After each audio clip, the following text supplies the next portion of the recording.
Hello, welcome back to our YouTube channel PSC things. അപ്പോൾ നിങ്ങൾ തമ്പനയിൽ കണ്ട പോലെ തന്നെ ജോലി കിട്ടുമ്പോഴേക്കും ഞാൻ അനുഭവിച്ച ആ പരിഹാസങ്ങളും അതുപോലുള്ള കാര്യങ്ങളാണ് ഞാൻ നിങ്ങളോട് ഇന്ന് ഷെയർ ചെയ്യാമെന്ന് വിചാരിച്ചിരിക്കുന്നത്. അത് വേറൊന്നും കൊണ്ടല്ല, നിങ്ങൾക്കും ചെറിയൊരു മോട്ടിവേഷൻ ആയിക്കോട്ടെ എന്ന് വിചാരിച്ചിട്ടാണ്. അപ്പോൾ നിങ്ങൾ ആദ്യമായിട്ടാണ് എൻ്റെ ചാനൽ കാണുന്നതെങ്കിൽ പ്ലീസ് സബ്സ്ക്രൈബ് ചെയ്യണം. അതുപോലെ വീഡിയോ ഇഷ്ടമായെങ്കിൽ ലൈക്ക് ചെയ്യാനും കമൻറ്റ് ചെയ്യാനും മറക്കരുത്.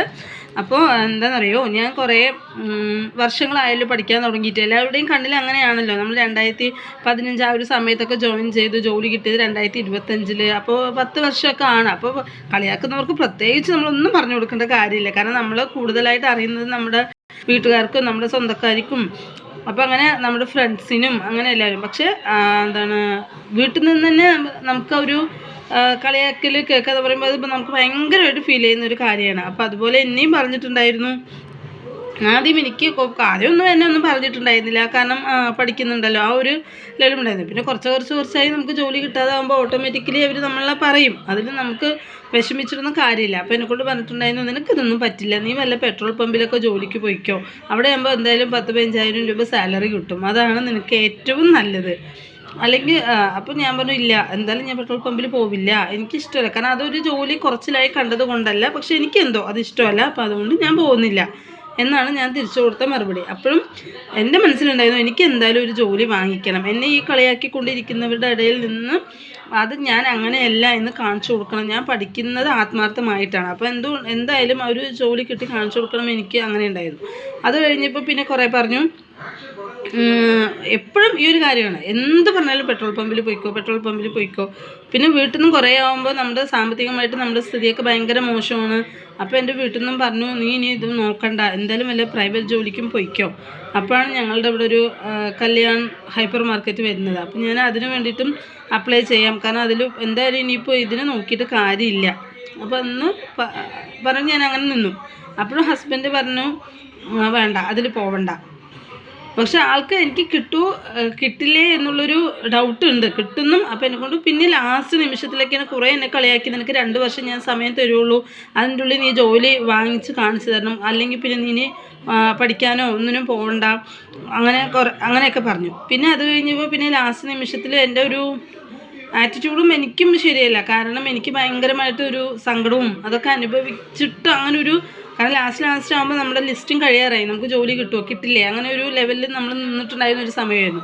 അപ്പോഴാണ് ഈ കല്യാൺ ഹൈപ്പർ മാർക്കറ്റ് വന്നത്. പക്ഷെ അപ്പോഴും എന്നെ അയച്ചില്ല കേട്ടോ. എന്നെ കൊണ്ട് പറഞ്ഞത്, എന്തായാലും നിൻ്റെ ലാസ്റ്റ് ചാൻസാണ്, അപ്പോൾ ഇതും കൂടെ നീ നോക്കിക്കോ, എന്നിട്ട് എന്തായാലും ഒരു തീരുമാനമാകുമല്ലോ, കിട്ടുകയാണെങ്കിൽ കിട്ടില്ലെങ്കിൽ ലാസ്റ്റ് അല്ലേ, അപ്പോൾ ഒന്നുകൂടെ ട്രൈ ചെയ്യാം, അങ്ങനെ എന്നെക്കൊണ്ട് പറഞ്ഞു. അതെനിക്ക് വലിയൊരു ആശ്വാസമായിരുന്നു. പിന്നെ അതുപോലെ തന്നെ എൻ്റെ ഫ്രണ്ട്സ്, അപ്പോൾ അവർ തന്നെ, കാരണം നമ്മുടെ കൂടെ പഠിച്ചവരൊക്കെ കയറി പോവുകയാണ് ജോലിക്ക്. അപ്പോൾ ഞങ്ങൾ കുറച്ച് കുട്ടികൾ മാത്രമേ ഉള്ളൂ ഇങ്ങനെ കയറാതെ. ഇപ്പോഴും പഴയ കുറച്ച് ആൾക്കാർ അപ്പോഴും പഠിച്ചുകൊണ്ടിരിക്കുക, കണ്ടിന്യൂസ് ആയിട്ട് ജോലി കിട്ടുന്നില്ല. പിന്നെ ഇടയ്ക്ക് വിട്ടുപോയ ആൾക്കാരുണ്ട്.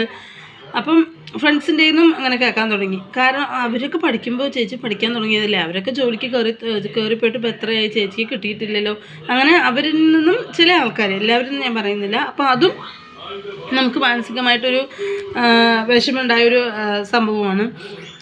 എനിക്ക് ഏറ്റവും കൂടുതൽ ഇതായിരുന്നു, എന്നെക്കൊണ്ട് പെട്രോൾ പമ്പിൽ പോയിക്കോ, അല്ലെങ്കിൽ പ്ലാസ്റ്റിക് പാത്രങ്ങളൊക്കെ ഇങ്ങനെ പെറുക്കണ ഒരു കമ്പനിയുണ്ട്, അപ്പോൾ അവിടെ പോയിക്കോ, പ്ലാസ്റ്റിക് കമ്പനിയിൽ പോയിക്കോ, അതാകുമ്പോൾ ഇത് കിട്ടും. കാരണം ഇനി കുട്ടികളെ നോക്കണ്ടേ, വാടകയ്ക്കല്ലേ താമസിക്കുന്നത്, അപ്പോൾ കുട്ടീൻ്റെ പഠിപ്പ് നോക്കണം, വാടക കൊടുക്കണം, അപ്പോൾ ഒരാൾ മാത്രം സമ്പാദിച്ചിട്ട് വന്നിട്ടാവില്ല, അപ്പോൾ നീയും കൂടെ എന്തായാലും ഇങ്ങനെയൊക്കെ ചെയ്യണം എന്നൊക്കെ പറഞ്ഞു. അപ്പോഴും എനിക്ക് 2 മനസ്സായിരുന്നു, പോവണ്ടേ, എനിക്ക് പോവണമെന്നുണ്ട്. പക്ഷേ എന്നാൽ PSC വിടാനും എനിക്ക് മനസ്സുണ്ടായിരുന്നില്ല. കാരണം എന്തായാലും ഞാൻ എത്ര വർഷമായി കഷ്ടപ്പെടാൻ തുടങ്ങിയില്ല. അപ്പോൾ എനിക്കൊരു ജോലി എന്തായാലും കിട്ടണം, അതെനിക്ക് ഗവൺമെൻറ് ജോലി തന്നെ, അതിപ്പോൾ എന്താണെങ്കിലും കുഴപ്പമില്ല, അങ്ങനൊരു മെൻറ്റാലിറ്റി ആയിരുന്നു എനിക്ക്. അതുപോലെ തന്നെ എനിക്കത് കിട്ടി. ഇത് മാത്രമല്ല കേട്ടോ, അതുപോലെ തന്നെ നമ്മുടെ നാട്ടുകാരുടെ നിന്നും കേൾക്കും, കുറേ വർഷമായല്ലോ നമ്മൾ പഠിക്കാൻ തുടങ്ങിയിട്ട്, അപ്പോൾ എന്തിനാ ഗീത പഠിക്കാൻ പോകുന്നത്, അപ്പോൾ ഇങ്ങനെ കുറേ വർഷമായല്ലോ, ജോലിയൊന്നും കിട്ടിയില്ലേ, ജോലിക്കൊന്നും കയറാനായില്ലേ, അങ്ങനെ. അപ്പോൾ ഞാനും മനസ്സിൽ ചിന്തിച്ചെങ്കിൽ തന്നെ ഞാൻ നന്നായി പഠിക്കുന്നുണ്ടല്ലോ, എത്ര വർഷമായി പഠിക്കാൻ നോക്കി, എനിക്ക് എവിടെയാണ് മിസ്റ്റേക്ക് പറ്റുന്നത്, എന്തുകൊണ്ട് എനിക്ക് മാത്രം, എൻ്റെ കൂടെ പഠിക്കുന്നവരൊക്കെ ജോലിക്ക് കയറുന്നുണ്ടല്ലോ, അപ്പോൾ അവർക്ക് നമുക്കൊക്കെ ഒരുപോലെ തന്നെ അല്ലേ, സമയമാണെങ്കിലും എന്താണെങ്കിലും, പിന്നെ എന്താ അവർക്ക് കിട്ടുന്നത്, അപ്പോൾ നമുക്ക് കിട്ടില്ല, നമ്മൾക്ക് എവിടെയോ ഒരു മിസ്റ്റേക്ക് ഉണ്ട്, അതുകൊണ്ടാണ് നമ്മളത് തിരുത്തി മുന്നോട്ട് പോയാൽ മാത്രമേ നമുക്ക് ജോലി കിട്ടുള്ളൂ എന്നുള്ള തിരിച്ചറിവ് നമുക്ക് ആദ്യം വേണം. അതുപോലെ തന്നെ പിന്നെ എൻ്റെ അമ്മയ്ക്ക് ഭയങ്കര വിഷമമായിരുന്നു എനിക്ക് ജോലി കിട്ടും. കാരണം എൻ്റെ കൂടെ പഠിച്ചതും എൻ്റെ ബാക്കിൽ ജോലി പഠിക്കാൻ തുടങ്ങിയവരൊക്കെ ജോലിക്ക് കയറാൻ തുടങ്ങി. അപ്പോൾ എനിക്ക് എന്തുകൊണ്ട് കിട്ടുന്നില്ല, അതൊരു വിഷമം അമ്മയ്ക്കും ഭയങ്കരമായിട്ട് അമ്മയ്ക്ക് ഉണ്ടായിരുന്നു. കാരണം അച്ഛൻ ഞാൻ 10ാം ക്ലാസ്സിൽ പഠിക്കുമ്പോൾ എൻ്റെ അച്ഛൻ മരിച്ചതാണ്. അപ്പോൾ അതിന് ശേഷം എൻ്റെ അമ്മ നന്നായി വീട്ടുപണിക്കും അങ്ങനെയൊക്കെ പോയിട്ട് കഷ്ടപ്പെട്ടിട്ടാണ് നടത്തിയത്. അപ്പോൾ ഞാൻ എന്തായാലും ഇതിലേക്ക് തിരിഞ്ഞു എന്ന് പറഞ്ഞപ്പോൾ ശരി, അപ്പോൾ അങ്ങനെ ഒരു ജോലി കിട്ടി കാണുന്ന അവർക്കും ആഗ്രഹം ഉണ്ടാവുമല്ലോ. അപ്പോൾ അതുകൊണ്ട് തന്നെ എല്ലാവർക്കും കിട്ടി, എനിക്ക് കിട്ടാതാകുമ്പോൾ അത് മാനസികമായിട്ട് അമ്മയ്ക്കും ഭയങ്കര വിഷമമായിരുന്നു. അമ്മ എപ്പോഴും പറയും. കാരണം കുറേ ആയിട്ട് പിന്നെ എനിക്കും അങ്ങനെ കിട്ടാതായപ്പോൾ എനിക്ക് മാനസികമായി ബുദ്ധിമുട്ട് വന്നു. കാരണം കുറേ എനിക്ക് ഓർമ്മകളൊക്കെ കുറച്ച് ഓർമ്മയില്ല. ഇടയ്ക്ക് എന്ത് ചെയ്താലും ഇപ്പോൾ ഒരു സംഭവം ഇവിടെ എടുത്തു വെച്ചു, കുറച്ച് കഴിഞ്ഞിട്ട് അത് എവിടെ ചോദിച്ചാൽ എനിക്ക് ഓർമ്മയുണ്ടാവില്ല. കാരണം എന്താ, എനിക്കത് അതിലൊന്നും എൻ്റെ ശ്രദ്ധയില്ല. മാനസികമായിട്ടൊരു ഭയങ്കര ബുദ്ധിമുട്ട് അനുഭവിച്ചു ഞാൻ. അപ്പോൾ അതുകൊണ്ട് തന്നെ എനിക്ക് എന്നെക്കൊണ്ട് ഒരു കാര്യം ഏൽപ്പിച്ചാലും അതെനിക്ക് കുറച്ച് കഴിയുമ്പോൾ എനിക്കത് പറഞ്ഞു കൊടുക്കാൻ പറ്റില്ല. അപ്പോൾ ഞാൻ ഇങ്ങനെ എൻ്റെ മോനെ കൊണ്ട് പറയും, സ്വത്തു അമ്മ ഇവിടെ ഇങ്ങനെ ഒരു സംഭവം വെക്കുന്നുണ്ട്, കുറച്ച് കഴിഞ്ഞ് എന്നെക്കൊണ്ട് ചോദിച്ചാൽ എന്നെ ഒന്ന് ഓർമ്മപ്പെടുത്തണം കേട്ടോ എന്ന് ഞാൻ അവനെ കൊണ്ട് പറയും. കാരണം അവർ കുട്ടികളല്ല, അപ്പോൾ അവരെന്തായാലും നല്ല ഓർമ്മശക്തിയൊക്കെ ഉണ്ടാവും. അങ്ങനെയൊക്കെ ഒരുപാട് സംഭവങ്ങൾ. അപ്പോൾ എനിക്ക് നിങ്ങളോട് ഇത്ര മാത്രമേ പറയാനുള്ളൂ. നമ്മൾക്ക് പല വശത്തുനിന്നും, ഒരു വശത്തുനിന്നായിരിക്കില്ല, നാട്ടിൽ നിന്നും വീട്ടിൽ നിന്നും ഹസ്ബൻഡിൽ നിന്നും എല്ലാവരും നമുക്ക് പരിഹാസങ്ങൾ മാത്രമേ കേൾക്കാനുള്ളൂ. കാരണം നമ്മൾ ഒന്ന് നോക്കുമ്പോൾ അവർ ചിലപ്പോൾ പറയുന്നത് നമ്മൾക്കൊരു മോട്ടിവേഷൻ ആയിരിക്കും. പക്ഷെ എന്നാലും അത് കേൾക്കുന്ന ഒരു സമയത്ത് നമുക്കത് മോട്ടിവേഷനായിട്ട് തോന്നില്ല. കാരണം നമുക്കത് മാനസികമായി നമ്മളെ തളർത്താൻ മാത്രമേ ഉപകരിക്കുകയുള്ളൂ. അപ്പോൾ അതുകൊണ്ട് അവരൊക്കെ അങ്ങനെയായിരിക്കും ചിന്തിക്കാം.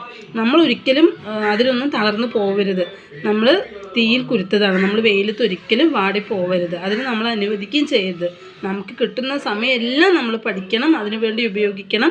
എന്നാൽ മാത്രമേ നമുക്കൊരു ജോലിയിലേക്ക് കയറാനും നമ്മുടെ സന്തോഷങ്ങൾ നമുക്ക് ലൈഫിൽ കൊണ്ടുവരാനും. കാരണം നമ്മൾ സന്തോഷിക്കണം മറ്റാരും ആഗ്രഹിക്കില്ല. നമ്മുടെ സന്തോഷം നമ്മുടെ കയ്യിലാണ്. അപ്പോൾ നമുക്ക് ആ ജോലി കിട്ടണം. അത് കിട്ടിക്കഴിഞ്ഞാൽ നമുക്ക് ചെയ്യാൻ ഒരുപാട് കാര്യങ്ങളുണ്ടാവും. അപ്പോൾ അതൊക്കെ ചെയ്യണം. അതൊക്കെ ചെയ്യണമെങ്കിൽ നമുക്കൊരു ജോലി വേണം, കയ്യിൽ ക്യാഷ് വേണം. അപ്പോൾ അതെല്ലാം നമുക്ക് കിട്ടിയാൽ മാത്രം നമുക്ക് ഒരു സന്തോഷം നമ്മുടെ ലൈഫിൽ നമുക്ക് കൊണ്ടുവരാൻ പറ്റുള്ളൂ. നമുക്ക് നമ്മുടെ കൂടെ നിൽക്കുന്നവർക്ക് ഒരു താങ്ങായും തണലായും ഒക്കെ നിൽക്കണമെങ്കിൽ നമുക്ക് ഈ ഒരു ജോലി അത്യാവശ്യമാണ്. അപ്പോൾ അതുകൊണ്ട് തന്നെ നിങ്ങളെല്ലാവരും നന്നായി പഠിക്കുക, നല്ല മാർക്ക് വാങ്ങുക, നല്ല ജോലിയിലേക്ക് എത്തുക. അതിന് ഞാൻ ആത്മാർത്ഥമായ എൻ്റെ പ്രാർത്ഥനയുണ്ടാവും. അപ്പോൾ നിങ്ങൾക്ക് ഈ ചാനൽ ഇഷ്ടപ്പെടുകയാണെങ്കിൽ പ്ലീസ് ലൈക്ക് ആൻഡ് സബ്സ്ക്രൈബ്, പിന്നെ കമൻറ്റ്. Okay, by.